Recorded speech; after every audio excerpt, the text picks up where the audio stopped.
I was the husband the Sterling family all laughed at, married to the famously icy CEO of Sterling Enterprises, Serafina Sterling. 3 days after our wedding, she collapsed and woke up a different person, an innocent-eyed woman clutching a child's doll, her mind seemingly gone. Just as the vultures in her family were circling, ready to carve up her empire, a frantic, furious voice exploded in my head. "Liam, you can't let them take my company." It was the roar of her soul, and I had just become her only eyes and hands. My name is Liam Miller. This was my 3rd day in the Sterling family's sprawling estate, and my 7th day as Serafina's husband. The gray stone walls of the mansion were as cold as a block of ice, and the sky overhead was just as bleak. I had never properly met my wife, not even once. To me, this arranged marriage was a heavy, rusted lock clamped around my heart. I had no illusions about it. On our wedding night, I was relegated to a guest room in a separate wing. I never even saw the bride. I was just some piece of furniture they didn't know where to put. The staff were polite to my face, but I'd always catch their hushed whispers, the mocking tone unmistakable. "He's just here for the money, waiting for his payout." I pretended not to hear them. I would just sit in my room, thinking of the look in my father's eyes as I left our rundown town for this gilded cage. Just when I thought my days would bleed into one another in this quiet misery, everything changed. 3 days after the wedding, something happened to Serafina. I heard she had collapsed during an executive meeting at the corporate headquarters. By the time I was allowed to see her, she was sitting on the sofa in the center of the grand living room. She was still wearing a perfectly tailored power suit, but in her arms, she cradled a worn fabric doll that was jarringly out of place with her sophisticated image. Her eyes were vacant, lost, like an empty vessel. The formidable titan of industry was gone. What's wrong with her?" Her uncle, Arthur Sterling, asked, his voice dripping with false concern that couldn't quite mask the glee in his eyes. The Sterlings formed a tight circle around us, trapping Serafina and me in the living room. Their stares were like 1,000 tiny, sharp knives scraping against my skin. Her aunt, Carol, a woman with a perpetually sour expression, spoke first. She slapped a file down on the coffee table in front of me. "Liam, the company can't be left without a leader. It's clear, Serafina. Well, she's not getting better. Since you're her husband, you have to take some responsibility, don't you? If you have any sense at all, you'll sign this conservatorship agreement. Let Arthur manage the company for now, so we can focus on getting Serafina the care she needs." A chorus of agreement immediately followed her words, their greed and ambition laid bare. I clenched my jaw and ignored them. Pushing through the circle of relatives, I slowly walked over to Serafina. She kept her head down, seemingly oblivious to the drama, her fingers playing with the doll's yarn hair with the simple focus of a 3-year-old. For a moment, watching her, I almost believed she really had become a child. They were all waiting for the punchline, waiting to see the useless husband from nowhere buckle under the pressure and be cast aside. But I just knelt beside her, reaching out to gently touch her hair. "Serafina," I whispered, "are you okay?" The instant my fingers brushed against her hair, a voice ripped through my mind. "Don't sign it. Absolutely do not sign it. My company. That's my life's work. Arthur is a goddamn fox. He's been after my seat for years. Can anyone help me? Don't let them win." It was a woman's voice, anxious, enraged, and utterly helpless.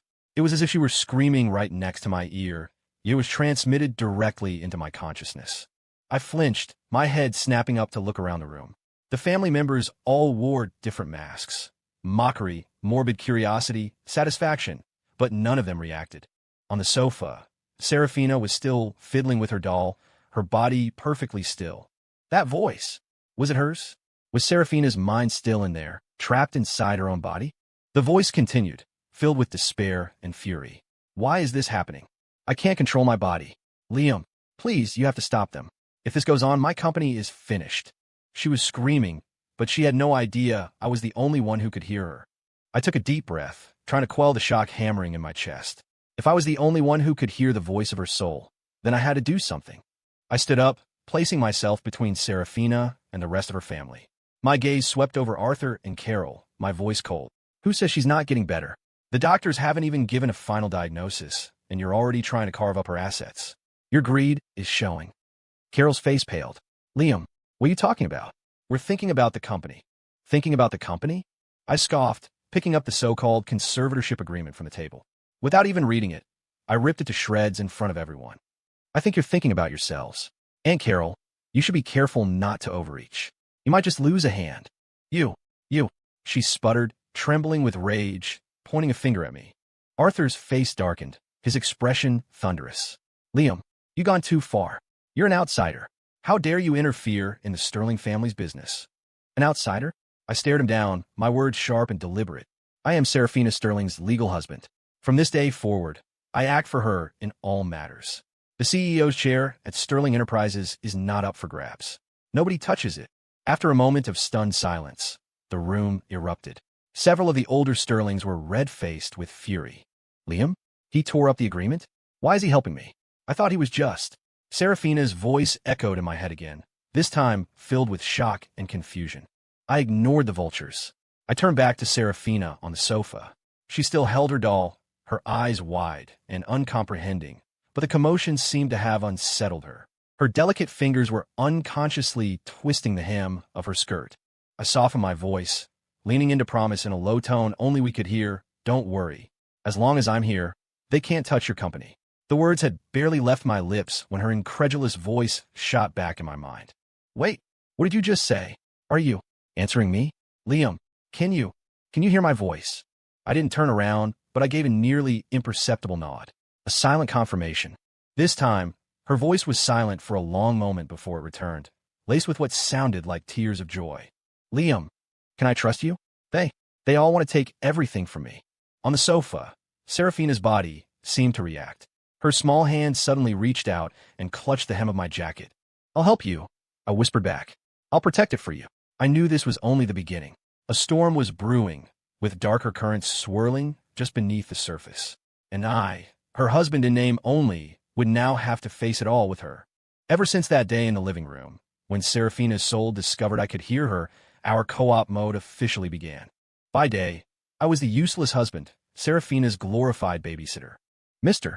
Miller," Miss Seraphina put her shoes on the wrong feet again, and she won't let us help her. A maid called out, looking troubled. I put down the company report I was halfway through and hurried over. Seraphina was sitting on a small bench in a cute pink hoodie, trying to cram her left foot into the right shoe, which was adorned with a little blue teddy bear. Her brow was furrowed in concentration. It was adorable. When she saw me, her eyes lit up. "Yeah," she cried, holding her arms out for a hug. "God, this is humiliating." The CEO of Sterling Enterprises whining for a hug. "Liam, don't you dare come over here." "Okay, fine, come over, I can't get this stupid shoe on." Seraphina's soul voice grumbled in my head, a mix of annoyance and embarrassment. By now, she had no one else to talk to, so she'd stopped censoring herself around me. I held back a smile, walked over, and knelt, pulling her into my arms and stroking her hair before setting her on my lap. Her body was soft, carrying the faint, pleasant scent of a grown woman, yet she leaned on me with the complete trust of a child. She immediately relaxed against my chest, a happy smile spreading across her face. "Hey, too close. Have you no sense of personal space? I mean, I guess we are married, but this body's instincts are just so clingy." Her soul was still putting up a fight in my head, but her body just snuggled in closer. While calming her, I quickly switched her shoes to the correct feet. Our days were filled with moments like this. At mealtimes, her body would pout and threaten to cry if a tiny drop of sauce landed on her clothes. Simultaneously, the voice in my head would be screaming, "Liam, you moron. This top is limited edition couture. I've barely worn it. If that stain doesn't come out, I'll have your head." When I dressed her, she'd often squirm and resist if she thought a collar was too tight. "I told you this one is too tight. Get the other one. Yes, the third one from the right." Her voice would direct me like a remote control. At night, after her body had fallen into a deep sleep, our real work began. But even then, her sleeping form was restless. Her hand would unconsciously find and grip the corner of my shirt, refusing to let go. "Let go. This is ridiculous. Why is this body so needy even when it's asleep?"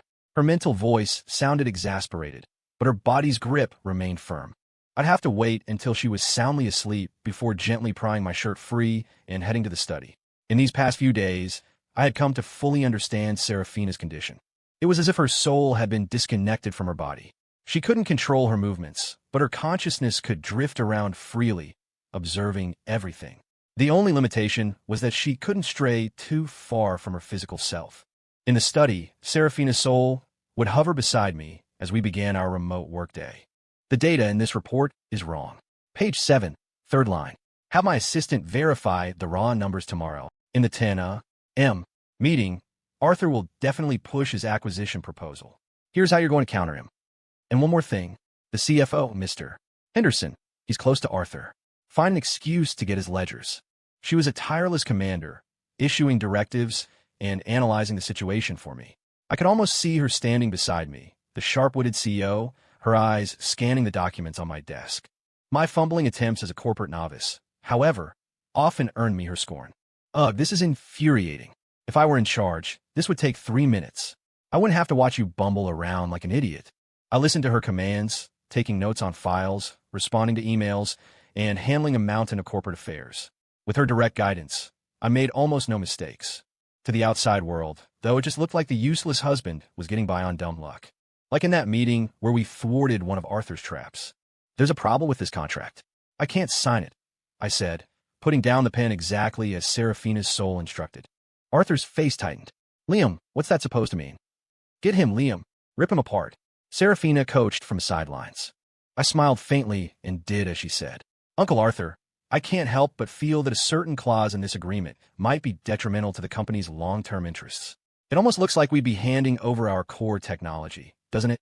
I didn't spell it out, but the hint was enough. Arthur's expression froze. He never imagined I could so precisely identify the poison pill he'd hidden in the fine print. That confrontation made Arthur and his cronies more wary of me, and it gave me a tentative foothold in the company. That night, back at the estate, as I watched the serene face of the sleeping Serafina, my soul partner sighed. You know, Liam, you did pretty well today. I guess my judgment in picking you as a husband wasn't half bad. I just smiled, saying nothing. Husband, puppet, whatever I was, our relationship had transcended its origins. We were now bound together in a bizarre, intimate way. I knew that old fox Arthur wouldn't give up so easily. A bigger storm was coming. But at least this time I wasn't alone. After Serafina and I jointly foiled a few more of Arthur's schemes, his overt attacks became less frequent. But the sense of impending crisis in the air only grew thicker. I had to learn faster, to prepare for the more vicious assault that was sure to come. I spent nearly every waking moment I wasn't taking care of Serafina's body buried in books on finance and management, and tackling a mountain of corporate paperwork. When I dragged my exhausted body back to the bedroom late at night, Serafina would already be fast asleep, her breathing even, her face peaceful. I rubbed my aching shoulders and sat down on the edge of her bed. Are your shoulders sore? Serafina's voice was suddenly quiet, stripped of its usual sharp edge. You should get more rest, you idiot. I don't want my husband to collapse. Thanks, I said softly. It's only because you need to be in top form to protect what's mine, she said, her tone feigning arrogance, but I could hear the underlying warmth. Our relationship, in this strange state of coexistence, was slowly, subtly changing. She was no longer just the untouchable CEO. She was starting to show flashes of vulnerability she kept hidden from the world. I'll try not to touch. Who said you couldn't? Besides, that blue dress you picked out for me yesterday, it was actually pretty nice. Her voice was low, tinged with a girlish shyness. You liked it? We can wear it again tomorrow. Who said I liked it? I just thought. The color was okay. Now, stop distracting me and pull up the financial news. She sounded uncharacteristically flustered, but her tone was noticeably lighter. I couldn't help but smile. So the soul of the Ice Queen could get shy too. Another time, the notoriously flirtatious marketing director, Ms. Evans, came to report on a project. Throughout the meeting, she kept finding ways to show off her elegant collarbones and the curve of her chest, sending suggestive glances my way. She even managed to let her fingers accidentally brush against the back of my hand as she passed me a file. Mr. Miller, perhaps we could discuss the promotional strategy for this new product. In private, she cooed, her voice deliberately soft, her intentions obvious. That shameless hussy. How dare she try to seduce my husband? Liam, keep your eyes to yourself. Do you hear me? Serafina instantly blew a fuse. And her proposal is total garbage. I want you to tear it to shreds in a minute. Got it, boss. I murmured under my breath. Who are you calling boss? Don't get cocky. The voice in my head stuttered, a note of flustered indignation in it.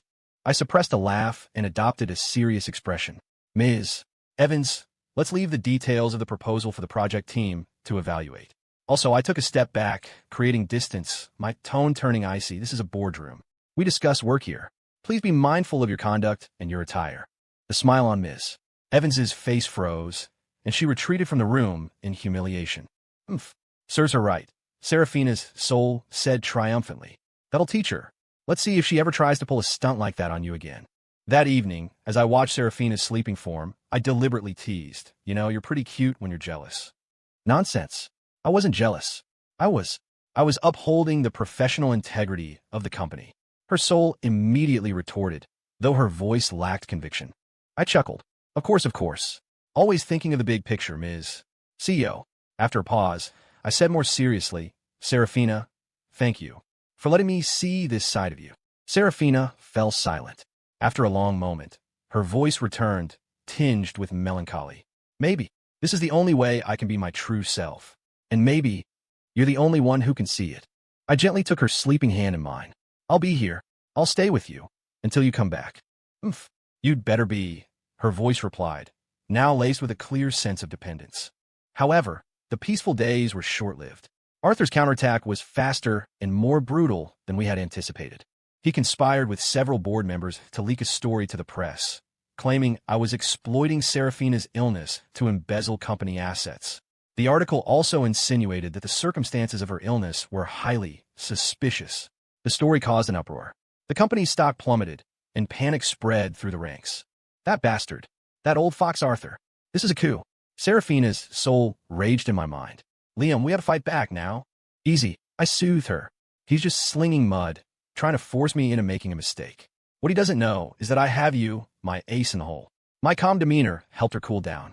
Then, with her precise navigation, I quickly compiled a dossier of dirt on Arthur and his allies. At the emergency press conference, facing a barrage of flashing cameras and pointed questions, I was no longer fighting alone. It felt as if Seraphina's soul was standing right beside me, analyzing the situation in real time and feeding me the ammunition I needed to fire back. I remained composed, presenting one piece of evidence after another. This data shows that certain individuals are the ones truly attempting to plunder Sterling Enterprises. My wife, Ms. Seraphina Sterling, was aware of their activities before her illness and had already begun gathering evidence as a precaution. My voice rang out, firm and clear. I, Liam Miller, swear to you all that I have no interest in the CEO position, nor will I ever take a single cent that isn't mine. The CEO of Sterling Enterprises is, and always will be, Seraphina Sterling alone. The tide of public opinion turned in an instant. Arthur's plan had backfired spectacularly, putting him directly in the crosshairs of an internal corporate investigation and scrutiny from regulatory bodies. When we returned to the estate, Seraphina's soul was quiet for a long time. Finally, she spoke softly. Liam, you handled that perfectly today. You really are. My husband. The last two words were spoken with a hint of shyness and a newfound respect. I bent over the sofa, looking at the body of my wife, who clutched her doll and offered me a smile of pure trust. A wave of sweetness and resolve I had never known washed over me. This was no longer just about duty. It was a love and protectiveness that came from my very core, for her body and for her resilient, brilliant soul. I will protect you, I whispered, leaning down to place a light kiss on her forehead. The you that's here now, and the you that will be. Outside, dark clouds gathered, hinting at a greater storm on the horizon. I knew that Arthur, now backed into a corner, was capable of doing something even more desperate. But whatever tomorrow brought, we would face it together. I gently pushed open the bedroom door. Moonlight filtered through the curtains, casting a soft glow on the bed where Seraphina was curled up, asleep, looking like a child in need of protection. I sat down beside her, my fingers stroking her hair. Over the past few days, I'd noticed her body's dependence on me growing stronger. Every morning, the first sight of me would bring a pure, innocent smile to her face, and she would eagerly reach out her hands, her eyes shining with anticipation. Ugh, here we go again. Why is this body so embarrassing? Her soul voice would sigh, laced with resignation, but it lacked the sharp resistance of the early days. Just then, in her sleep, her body reached out and clutched the hem of my shirt. She shifted closer, nuzzling against my side, the corners of her mouth turning up in a slight smile as if she were having a pleasant dream. See, I think she likes me, I whispered. Her soul was silent for a moment. I suppose she does.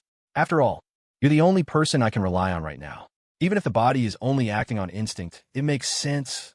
I nodded, a warmth spreading through my chest, followed by a pang of heartache.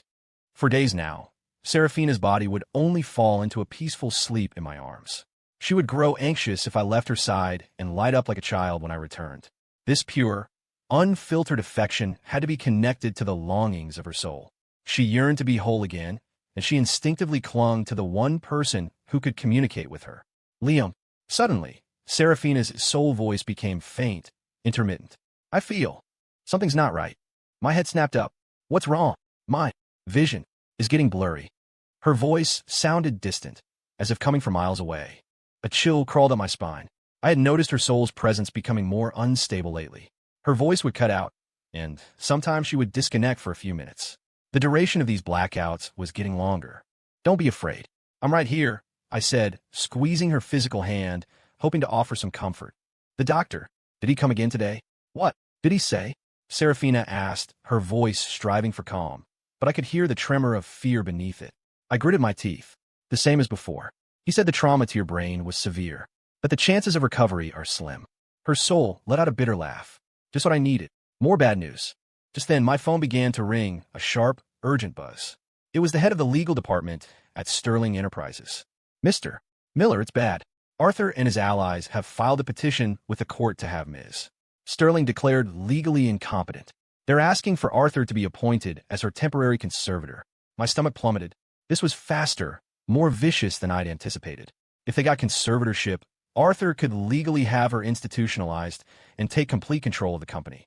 And there's more. The lawyer's voice grew more frantic. Arthur has forced an emergency board meeting. They're going to vote on selling off our most valuable asset, the semiconductor R&D division. The vote is scheduled for tomorrow morning. I hung up the phone and looked at the sleeping woman in the bed, a wave of panic washing over me. They want to sever our connection. Seraphina's voice trembled. If I'm sent away to a facility, you'll never hear my voice again, and they'll gut the company. I took a deep breath, forcing myself to stay calm. No, I won't let that happen. Liam, you can't fight them on your own. Her soul sounded defeated. Arthur has half the board in his pocket, not to mention all my so-called relatives. There are too many of them. I stood up and walked to the window, staring out at the city lights. The pressure was immense, a physical weight on my shoulders, but I knew this was no time to back down. I'm going to call my father, I said suddenly. Your father? Her soul asked, surprised. But I know, I never wanted to see him again. I never told you, but while my father may look like a small-town businessman, he has connections, deep connections on Wall Street. I turned back, my gaze resolute. Otherwise, how do you think a mismatched marriage like ours could have ever happened in the first place? Her soul was quiet for a beat, her voice complex when it returned. You would go that far for me. That's not all. I walked back to the bed and leaned over her peaceful face. I'll do whatever it takes to protect you. Just then, her soul voice began to fade again, flickering like a candle in the wind, threatening to go out. Liam, I don't think I can hold on much longer. My heart seized. Seraphina, don't give up. Listen to me. Her voice was broken, fragmented. If I really disappear, you don't have to risk everything for me. Take what's mine and live a good life. For both of us. Don't say that. I cut her off, my voice trembling with fear for the first time. You're going to be fine. I won't let you disappear. Liam. Her soul voice suddenly became startlingly clear, as if she were using her last ounce of strength. Thank you for everything. You were never just part of a business deal. You're the most important person in my life. My eyes welled up. Seraphina. And her voice started to weaken again. Under the desk in the study, there's a hidden safe. A file inside. The combination. You know it. It's important. It might help you. I shot to my feet. What file? But there was no response. My mind was filled with a terrifying, crushing silence. Seraphina, I called out tentatively, dread coiling in my gut. Seraphina, are you still there? Answer me. Still nothing. I looked at her sleeping body on the bed and felt a helplessness more profound than any I had ever known. Was she really gone? Shoving down my panic, I raced to the study and found the hidden safe. The combination. I knew it instantly. My hand shaking, I entered the numbers. With a soft click, the safe opened. Inside was a single sealed envelope marked, for emergency use only. I tore it open. What I found inside made my eyes go wide. It was Seraphina's last ace. With this, we might just have a fighting chance. The sky outside was a heavy, oppressive gray. I watched the clock on the wall. It's ticking a death knell against my eardrums. In less than 2 hours, the Sterling Enterprises board would convene the meeting that would decide Seraphina's fate and the future of her company. Since last night, Seraphina's voice had not returned. My mind was silent. Horribly, terrifyingly silent. Was she really gone? No, I don't believe it. I walked into the bedroom. Her body was sitting quietly on the edge of the bed in the light blue dress I'd bought for her yesterday. She was fiddling with her doll, her gaze as vacant and innocent as ever. I reached out and stroked her cheek, feeling the warmth of her skin. Tears pricked my eyes. I won't give up on you, I whispered to her. Even if the whole world does, I won't. I thought of everything we'd been through, her dependent smiles, her soul's bossy complaints in my head, her sharp-witted commands, her rare moments of vulnerability, and last night's final words. The most important person in my life. I'm taking you to the board meeting, I decided. We're going to face this together. Even if her soul was silent, I would take her body with me and fight to reclaim everything that was hers. I carefully helped her to her feet and pulled her into my arms. She leaned against me submissively, like a child with absolute trust. I quickly changed into a suit and led her to the garage. The driver did a double take when he saw me with Seraphina. Mr. Miller, what are you? To headquarters, I said, cutting him off. But Ms. Sterling, she's. Drive? Now. My tone left no room for argument. The car moved smoothly through the city traffic. I looked down at Seraphina, who was nestled against me. As if sensing my determination, she stared up at me with her wide, clear eyes, her hands clutching the front of my suit jacket in a gesture of pure trust. Seraphina, if you can hear me, I said softly, as if in prayer, watch me. I'm going to win this. For us. She blinked, her expression blank, but her little hands gripped my jacket even tighter. My phone rang, another urgent call from my contact inside the company. Mr. Miller, the meeting has started.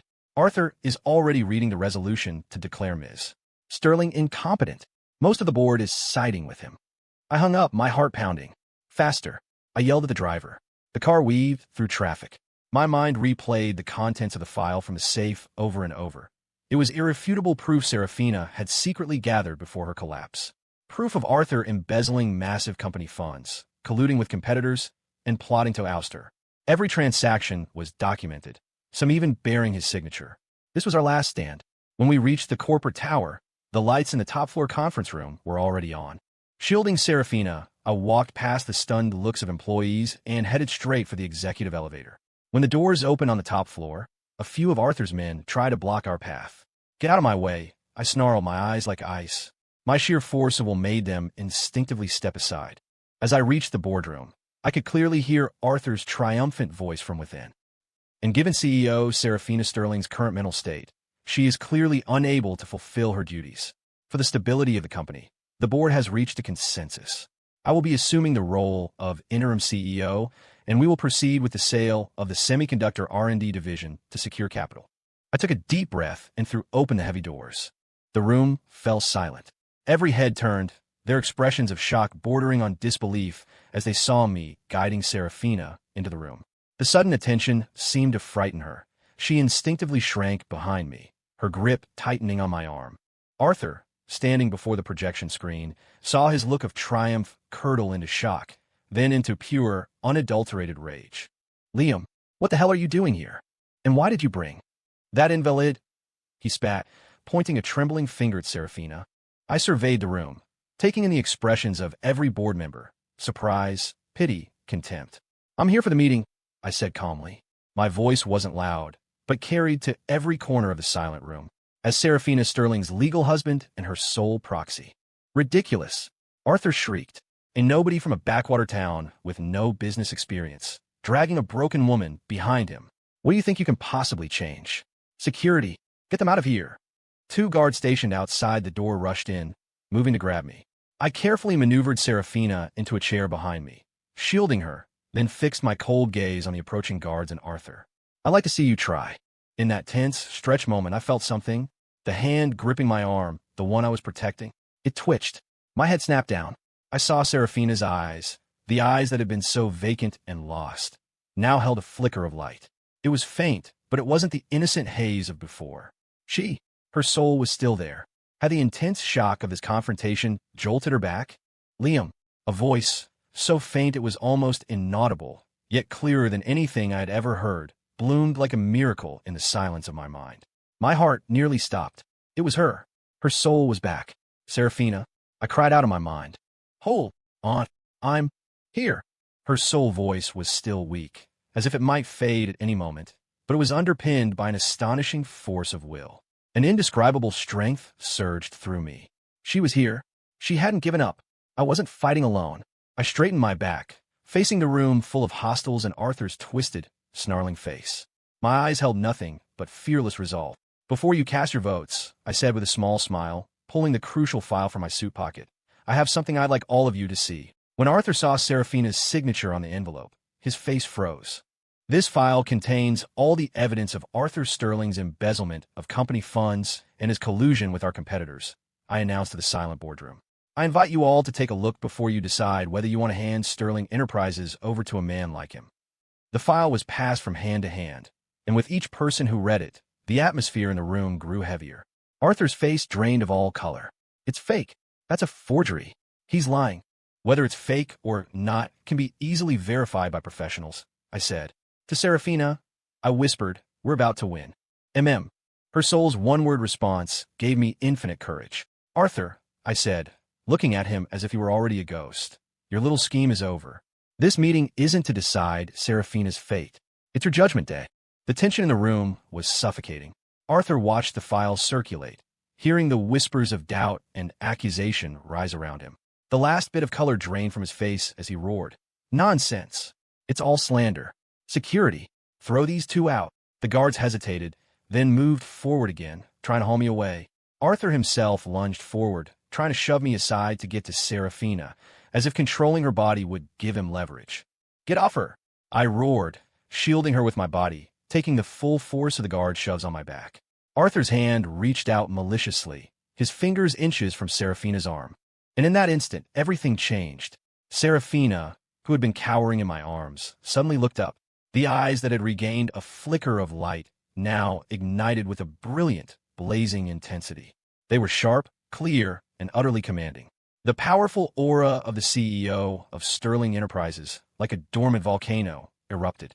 She shot her hand up, slapping Arthur's grasping hand away with sharp, precise force. "Don't touch him." Her voice, cool, crisp, and filled with absolute authority, was no longer in my head. It echoed, real and tangible, through the stunned silence of the boardroom. In that moment, she had finally reclaimed control. Every sound in the room ceased. It was as if someone had hit a pause button on the universe. Everyone stared, dumbfounded, at the woman who moments before had been a lost child. Now, her gaze was as sharp as a razor. Arthur's hand hung in midair, his expression one of pure, unadulterated horror. You're better." Seraphina cast a glacial look in his direction, then calmly stood up.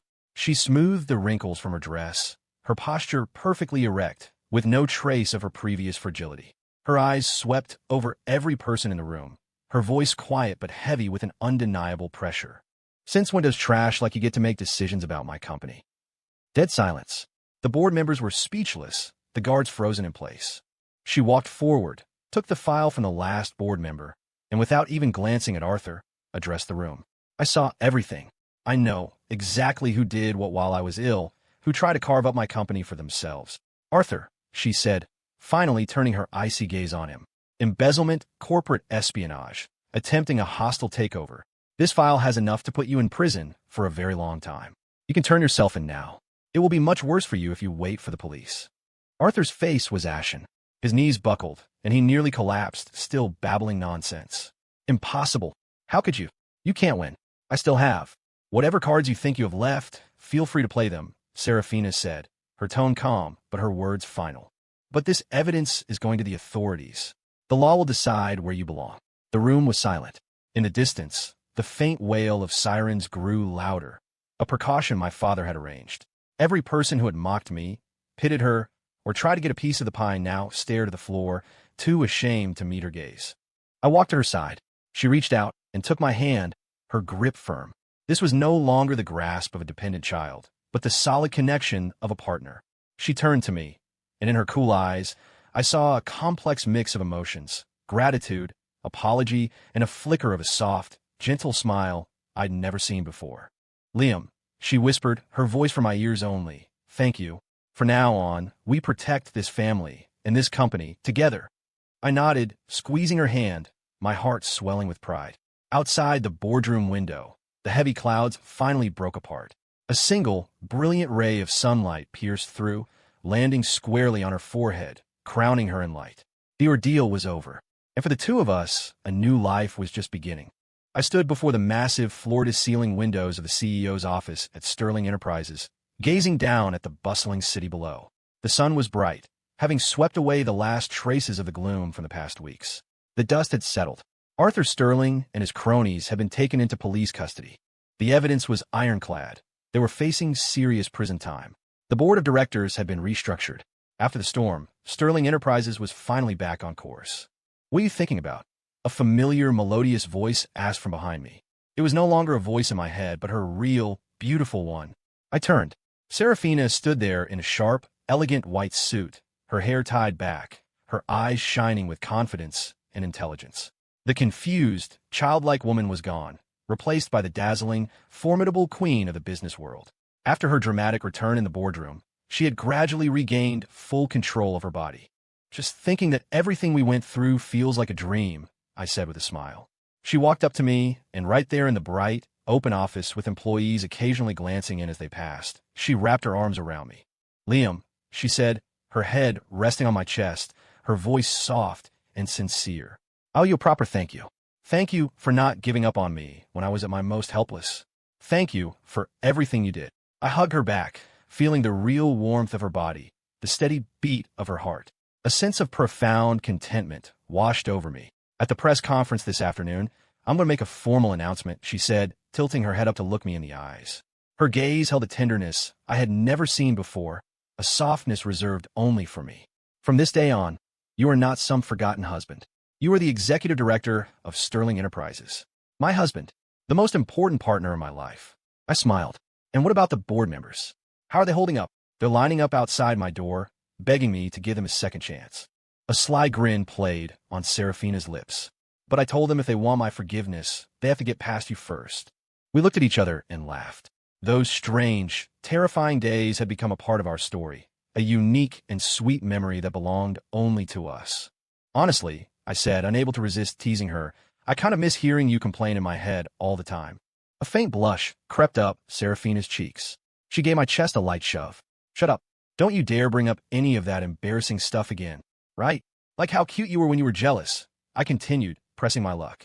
"Liam." She shot me a mock glare, but her eyes were dancing with amusement.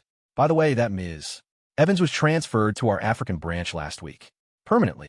We laughed together, sharing a secret language and a bond forged in the most bizarre of circumstances. In those fantastical, heart-pounding days, I had cared for her body while listening to her soul. She had guided my decisions while fighting for our future. Our fates were inextricably intertwined. "Mr. Miller, Ms. Sterling, here is last month's market analysis report." A sharp-looking assistant came in and respectfully handed us each a file. I took my copy and scanned a few pages, immediately pointing out several key issues. "The overall strategy here is sound, but the details need work. The risk assessment, in particular, is far too optimistic." Serafina nodded in approval beside me. "Liam's right, and the budget needs to be recalculated." She looked at me, her eyes filled with admiration. "You're a fast learner, much better than I ever expected." "Well, I had a very good teacher, one who was always right there with me, offering constructive feedback," I said with a meaningful smile. Serafina rolled her eyes playfully, but the corners of her mouth turned up. 1 year later, the golden light of sunset streamed through the windows of our new home. It was no longer the cold, oppressive Sterling estate, but a warm, welcoming sanctuary we had built together. I was in the kitchen preparing dinner when Serafina came up from behind and wrapped her arms around my waist.